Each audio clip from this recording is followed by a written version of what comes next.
자, 새로 문제 출제 들어가셔서 멀티플 초이스 선택하시고 애드 눌러주십시오. 자, 그러면 퀘스천 네임에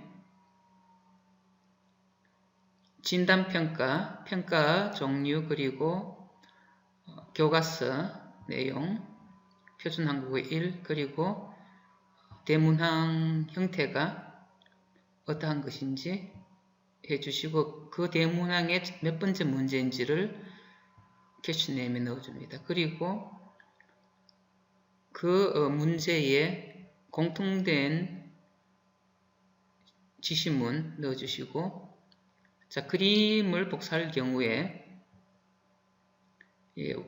워드 파일로 가셔서 그 그림을 선택하고 카피를 해 주십시오. 카피해서 붙여넣기 해주시면 됩니다. 일단 붙여넣기 해주시고 난 뒤에 그림을 선택해서 위에 있는 메뉴의 그림을 다시 눌러 주십시오. 그리고 설명하지 않기 활성화시켜 주시고요. 그림엔 아마 자동으로 그림 사이즈가 100에 100 정도로 나올 겁니다. 그리고 얼라이먼트 배치는 반드시 레프트 해주십시오. 그렇게 해주셔야 질문의 지문을 오른쪽에 그림 옆에 바로 올릴 수가 있습니다. 그리고 지문은 워드에 있는 파일을 그대로 복사하셔서 붙여넣기 해주시면 됩니다. 그리고 문장 전체를 선택하시고 위에 보면 헤딩 라지, 가장 큰 형태와 볼드, 두껍게 해주시고 문항 점수를 확인하시고 디폴트 마크에 문항 점수를 넣어줍니다. 그리고 사지선다형이기 때문에 one and only 셰플 반드시 활성화시켜 주셔야 되고요. 그리고 문제 제시는 전부 다 1, 2, 3, 4로 해주시면 됩니다. 그리고 초이스 1에 가능하면 정답을 배치시키는 게 나중에 수정하기도 쉽습니다. 일단 답문항을 카피하셔서 제너럴 피드백 쪽에 붙여넣기 하십시오. 그리고 정답을 찾아서 정답을 제일 먼저 초이스 1에 넣어주시고 그레이드는 가중치인데 지금 4개 중에 하나를 선택하는 것이기 때문에 100%를 가중치를 주게 되면 이게 정답이 됩니다. 그리고 나머지 부분들은 순서 상관없이 넣어주시면 되겠습니다. 반드시 1, 2, 3, 4라는 그 문항 번호를 표시할 필요 없기 때문에 나중에 시스템에서 자동으로 문항 표시는 문제에 보여주게 됩니다. 해서 위에 제너럴 피드백에 카피했던 흔적들은 전부 다 지워주시고요. 자, 그리고 태그즈는 자, 이게 어떤 내용인지를 나중에 문제 분류를 하고 모으기 쉽게 하기 위해서 태그를 달아줍니다. 자, 어휘 문제이고 어떤 형태인지, 사지선다형, 교과서는 어딘지, 난이도는 어떠한지, 어떤 평가인지, 어떤 문항인지를 6가지 항목을 반드시 넣어주시고 Save and Change 눌러주십시오. 자, 그러면 이렇게 해서 이 표시를 눌러주게 되면 한 페이지 안에 대문항 1번부터 4번까지 나타날 수 있게 된다는 뜻이고요. 자, 실제로 학생들에게는 이렇게 문제가 출제가 됩니다. 그래서 정답을 선택하고 Submit and Finish 눌러주게 되면 정답을 확인할 수 있는데 밑에 Display Options에서 이제 정답이 맞는지 아닌지를 보여주고 점수를 보여주고 정답을 보여주는 형태로 해서 Update Display Options 하게 되면 정답이 맞는지 점수 몇 점은 맞는지 문제 출제의 이상 여부를 확인할 수 있습니다. 그리고 Start Again 눌러주시게 되면 이 답란의 순서가 제대로 무작위로 랜덤으로 나오는지를 확인해 주셔야 됩니다. 그렇지 않은 경우에는 문제 만들 때 순서대로 나오기 때문에 자, 다시 한번 눌러보면 이 순서가 바뀌어야 됩니다. 예, 여기서 모자기로 되지만 정답은 항상 정답으로만 체킹이 됩니다. 걱정하지 않으셔도 됩니다. 자, 그리고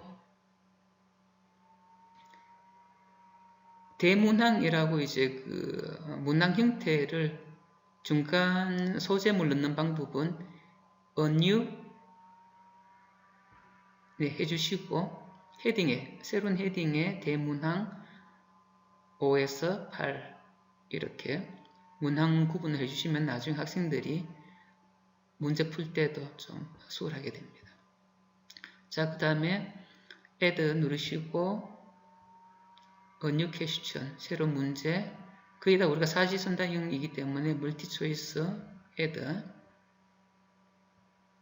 자, 그리고 question name은 같은 그 대문항일 경우에는 그 문항의 한 부분들을 카피하셔도 되고 실제로 이제 표시해주고 자 진단평가의 표준 한국어 1권이고 대문항 5번에서 8번, 5번에서 8번까지 이렇게 해서 문항별로 대문항별로 몇 번째 또 문제가 되는지 이렇게 캐시 네임을 넣어주시고요.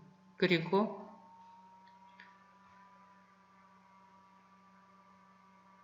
자 문제를 어떻게 풀 건지 이제 그 설명된 부분들을 또 반드시 각 문항마다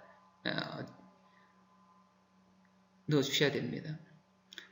왜냐하면 종이 형태의 시험지라면 한눈에 이제 다 파악할 수 있게 되는데 지금 이 무들이나 온라인 시험 같은 경우에는 한 문제 단위로 보입니다. 그래서 한 문제 단위로 문제를 출제하기 때문에 그 매 문제마다 어떻게 문제를 풀 것인지 설명문을 같이 이렇게 넣어주시는 게 좋습니다. 자, 질문, 문제를 어떻게 풀 건지, 자, 내용들이 들어갑니다. 그리고, 자, 문제는 워드 파일에서 바로 그냥 복사를 하셔서 카피하시고 붙여넣기 해주시면 되겠습니다.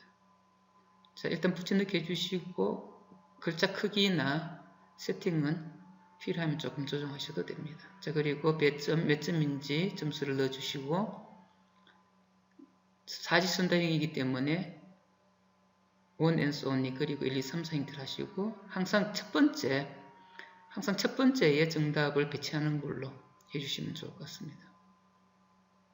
자, 그냥 복사하셔서 붙여넣기를 하시고요. 붙여넣기 할 때는 위에 그냥 제너럴 피드백 쪽으로 붙여넣기면 제일 좋습니다. 자, 필요 없는 부분들을 바로 삭제를 하시고요. 정답을 찾아서 정답을 제일 첫 번째 위치에 1, 2, 3, 4는 표시할 필요가 없습니다. 이 문항 번호는 자동으로 표시하기 때문에 자, 정답하고 100% 가중치 주시고요. 나머지는 순서 상관없습니다. 제가 컷하는 이유가 카피를 하게 되면 남아있기 때문에 커트 하셔서 이 문항, 단문항들을 사용했다는 것을 확인하기 위한 또 하나의 방법이기도 합니다. 해서 넣어주시고 그 다음에 제너럴 피드백에는 어떤 내용도 남기지 않도록 지워주십시오. 왜냐하면 이게 학생들에게 보이게 됩니다. 자, 그리고 태그즈. 자, 꼬리표에는 기존에 입력한 내용들이 나오기 때문에 자, 이는 의의 문항이고 자, 사지선다형 형태의 문제이고 난이도는 상중하 중에 하나 이런 식으로 해서 6가지 형태의 태그를 달아주셔야 됩니다. 자, 문제 형태, 난이도 형태, 교과서 그리고 대문항 분류 그리고 어떤 평가인지 해서 총 6가지의 태그를 달아주시고 서벤 체인지 눌러주시면 이 문제에 대한 전체적인 출제가 마쳐지게 됩니다. 자, 그리고 확인해 보시면 자, 페이지를 눌러주셔서 페이지 구분을 한 페이지 안에 다 들어올 수 있게끔 해주시고 눌러주시게 되면 이런 형태로 작동이 됩니다. 자, 위에 지문이 나오고 문제가 나오고 밑에 답란이 나옵니다. 정확히 문제 출제됐는지를 확인하기 위해서 정답 보여주기 해서 업데이트를 하게 되면 정답이 맞는지 배점은 정확하게 되었는지 확인할 수 있습니다. 자, 이렇게 해주시면 문제 출제가 마치게 되겠습니다. 감사합니다.